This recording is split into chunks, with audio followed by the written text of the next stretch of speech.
now, though, let's toss it over to Dan Hubbard, who's in tonight for Mitchell Chase. A Supreme Court ruling was announced today for a handicapped golfer. We'll tell you about the high court decision. Plus, a Jethawk player wins a big award. It's a tale of two Martins. Next in sports. And good evening, everybody. I'm Dan Hubbard, in for Mitchell Chase with sports tonight. We start with a look at a landmark decision by the U.S. Supreme Court. They ruled today that golfer Casey Martin can use a golf cart when playing in PGA tournaments.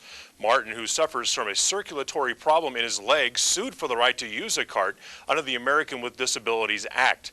By a 7-2 margin, the court today upheld Martin's argument when he's saying that that it would not alter the nature of the game by him using a cart. So Martin will be able to use that cart in all events that he plays in. Martin will next play in the Buy.com Cleveland Open.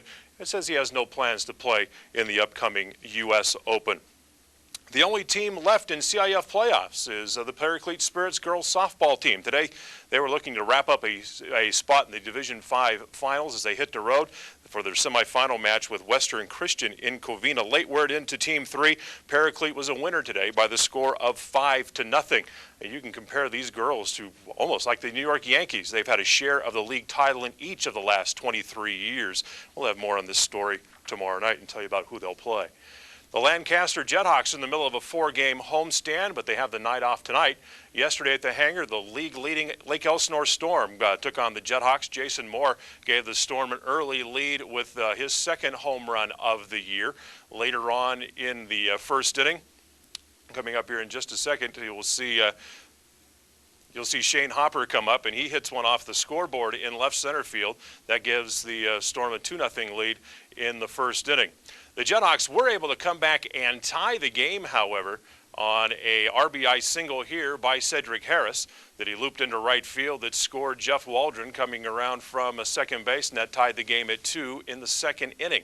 However, for the Jethawks, they saw the Lake Elsinore Storm have all facets of their game clicking yesterday, pitching, hitting, and good defense here as well as the Storm went on to beat the Jethawks by the score of 12-4. Ben Howard won his 6th game of the year for Lake Elsinore. The homestand continues tomorrow night when the Rancho Cucamonga Quakes come to town to open a 2-game series. While we're on the topic of the Jethawks, another Jethawk player received a weekly honor today. Billy Martin was named the California League Batter of the Week for the past week. It's the second time that Martin has won the weekly award. Last week, Billy hit .458 with a couple of home runs and 10 runs batted in, so congratulations to Billy. And finally tonight, some call them exciting, some call them exhilarating. Around here, we just call them the great plays.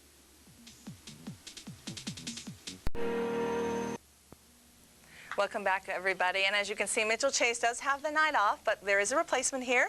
Dan Hubbard has joined us to do sports tonight. Thank you, and it's good to be here. Yeah, and so AVC played last night basketball. They sure did. Basketball game last night, and the scenery changed for AVC's men's basketball team last night. However, things on the court pretty much stayed the same. Last night, the Marauders lost in the opening round of the Ventura tournament, dropping an 88-80 decision to West Los Angeles City College. Now, this is the 4th time this year that the Marauders have lost an opening round game in a basketball tournament. Jimmy White had a game-high 27 points. Bo Sedgberg chipped in with 22 points in the loss, and the Marauders will now take on San Diego Mesa tonight. Well, after leaving school 8 years ago to go to the NBA, Shaquille O'Neal received his diploma last night at Louisiana State University. In doing so, he fulfills a promise that he made to his mother that he would graduate from college. LSU also retired his number at halftime in the game last night. LSU produced 3 great players, Pistol Pete, Chris Jackson, and myself. And Joe Dean promised me, one day I saw him jokingly said, "Yo, when you going to retire my jersey?" And his answer was, "When you graduate." Well, now maybe Shaquille can go out and find a real job and not worry about all those pesky millions he's been making playing basketball.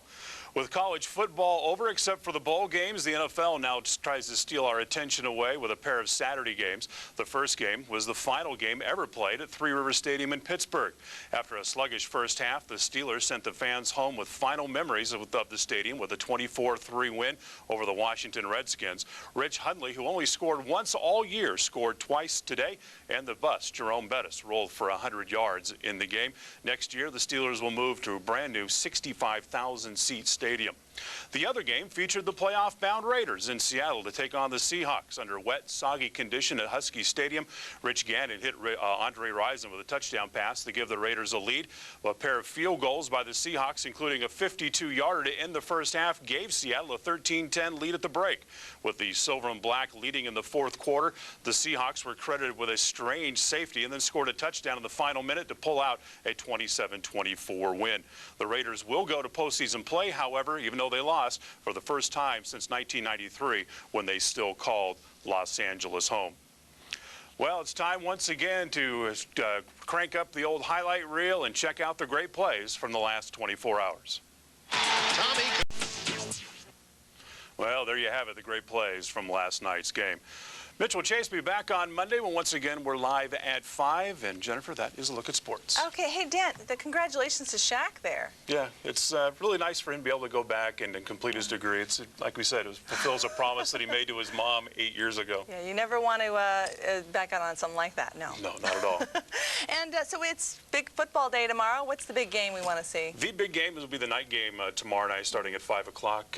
The Rams travel down to Tampa Bay, take on the Tampa Bay Buccaneers. Loser probably will not make the playoffs. Oh, okay, so big game there. It is. All right, thanks a lot, Dan. You're welcome. Philadelphia Toy Drive. And Dan Hubbard in for Mitchell Chase will show you the big boys' toys and games in sports tonight. That's right. We got football aplenty, and Antelope Valley College gets back to work after the Christmas break. It's all next in sports.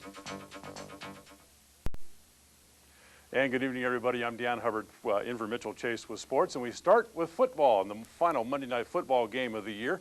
Tom Brady, the league's leading passer, revved up the New England Patriot offense to a 31-21 win over the New York Jets. The Pats rolled up over 320 yards in total offense as they improved to 10-5 on the year.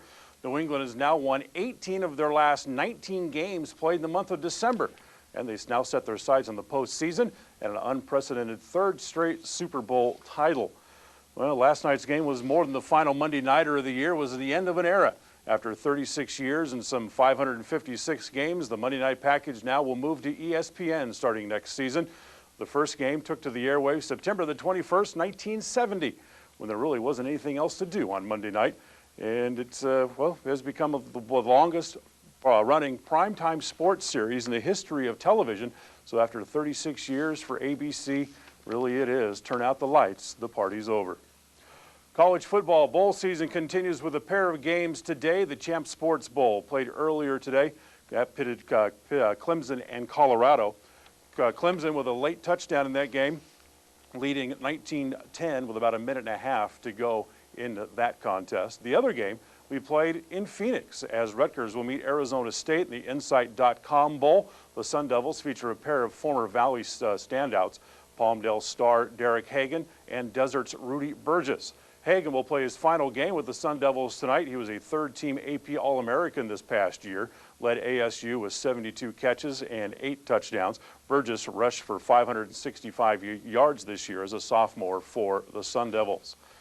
In all of his years of coaching, ABC's Newton Shillette has learned one very important lesson. Never let the early season struggles get the best of you.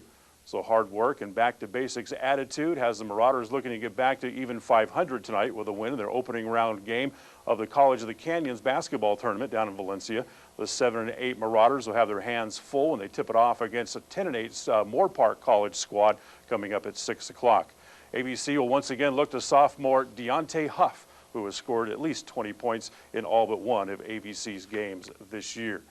And John Taylor's ABC's women basketball squad also continues to play hard as they get ready for Foothill Conference play. Let's take a look. Mitchell Chase back tomorrow after a couple of well-deserved days off with his family. And guys, that's sports. All right, thank you very much, Dan. Well, we held a party for seniors. And Dan Hubbard in for Mitchell Chase explains a senior moment in sports tonight. Well, Lila, in the final weeks of the season, they gave us the worst game in the history of Monday Night Football. And the free agents keep rolling into Dodger Stadium. Details coming up next in G-Rated Sports. Hi, everybody. I'm Dan Hubbard with sports in for Mitchell Chase tonight. We start with football. With just 2 weeks left in the NFL season, last night may have been our final chance to see Brett Favre on Monday Night Football. The question is, was it our last time that we get to see Favre at all? The Packer QB threw for just 144 yards and had 2 interceptions in the game before being benched in the fourth quarter of a 45-3 loss to the Baltimore Ravens. Former High star Kyle Bowler had his best game of the year for the Ravens, throwing for 253 yards and 3 touchdowns in the game. The 45 points set a new franchise record for the Ravens for the most points in a game. The 43-point loss margin was the most lopsided game ever in the 35-year history of Monday Night Football. Well, ready or not, college football bowl season starts tonight, the first of 28 bowl games. A pair of 6 and 5 teams, Arkansas State and Southern Mississippi, will meet in the New Orleans Bowl being played tonight in Lafayette, Louisiana.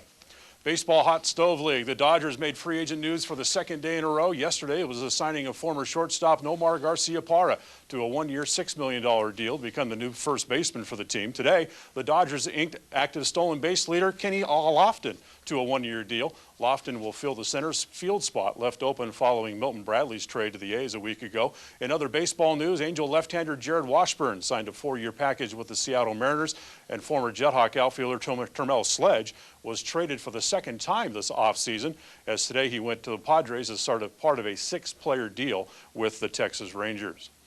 Well, it was really an up-and-down day yesterday for Kings forward Jeremy Roenick. In the morning, the 2-time Olympian learned that he was going to be left off the USA team that will go to Torino, Italy in February. In the evening, he scored a goal and set up another as the Kings down the Vancouver Canucks 4-3 for their 3rd straight win. However, following the game, it was announced that he'd broken a finger on his left hand, and now he's going to be out for 4 to 6 weeks. Well, the Lady Marauders grabbed second place in a tournament over the weekend. We've got the highlights for you. Good weekend for the Lady Marauders out there at AVC, and then Mitchell Chase will be back tomorrow once again live at 5, and Bob and Lila, that's sports. All right. What about Dodger Blue? Noma? Is that the guy's name? Well, that's a big acquisition for them to step in and play first base. And you remember back in the early 80s when Fernando stepped in, Oh, sure. set East LA and really all of Los Angeles on its ear. Yeah. Omar's a local kid. He grew up in Whittier. Okay. If he gets off to a fast start, he could do the very same thing. Thank you Well, for that sounds good for the Dodgers. All right, thanks, We'll Dan. Thank you, Dan. Well, some local And good evening, everybody. I'm Dan Hubbard with sports. A full night of high school basketball playoff action last night. The Golden League champion Lancaster Eagles played host to Buena High School. A big fourth quarter led the Eagles to an 83-65 win at home. The Eagles are now 20-6 on the year. Michael Wright tallied a game-high 21 points, and Michael Webb chipped in with 11. Point guard Teddy Myers had 16 in the win for the Eagles. The Eagles now will hit the road for their next game that comes up on Tuesday, when they travel to Canyon High School in Anaheim. Our Team 3 coverage continued with a great game last night down at Quartz Hill High School. Mitchell Chase was there and has our report. Mitchell Chase, Channel 3 Sports. The final score from the Hill was Camarillo 65, Quartz Hill 64. A funny thing happened to the Highland Bulldogs on their way to their big upset win last night. The bus they were riding in broke down on the way to Long Beach. Enter the California Highway Patrol. They stopped, picked up Coach Jeff Smith and 6 players and took them to the game. The rest of the team finally showed up halfway through the second quarter. By that time, the Bulldogs had a big lead. In fact, they led by 21 at halftime. However, the game came down to a final shot by Gabe Stevenson, and the Dogs went on to a huge upset win over Long Beach Jordan, 63-61. Stevenson finished with 15. His brother Mike had a team-high 20, and the Bulldogs now will be at home on Tuesday night for their next game when they host Arroyo Grande. The Palmdale Falcons were also on the road last night, and they had to travel to Irvine to face University High School. The hot shooting Trojans down the Falcons 84-65. University drained 17 three-point shots. Levi Gary had 11 of those. Jason Chambers led Palmdale with 15 points. David Hill had 14 in the loss for the Falcons. And finally, in preparation for tomorrow's Daytona 500, they ran the Napa 300 Busch Series race today. After a rain delay at the start of the race, it came down to the final couple of laps. That's when Joe Nemechek went sideways, slid into Jeff Purvis, and they finished the race under caution. It's kind of what the Adelphia back lot looks like about 5:30 every night when we get ready to go home. You can, Jeff Purvis was the winner under caution. You can see the Daytona 500 coming up tomorrow, starting at 10 o'clock on Fox 11. Lila, that's a look at sports. That sounds good. I just want to commend the sports department on the great team coverage, first of all. Well, thank you. And second of all, I have a question. Okay. More basketball tonight. We had a lot of basketball last night. A little bit more basketball tonight. The Antelope Valley College Marauders men team will play their final regular season home game tonight starting at 7 o'clock at Marauder Gym. Okay, sounds good. Thanks, Dan. You bet.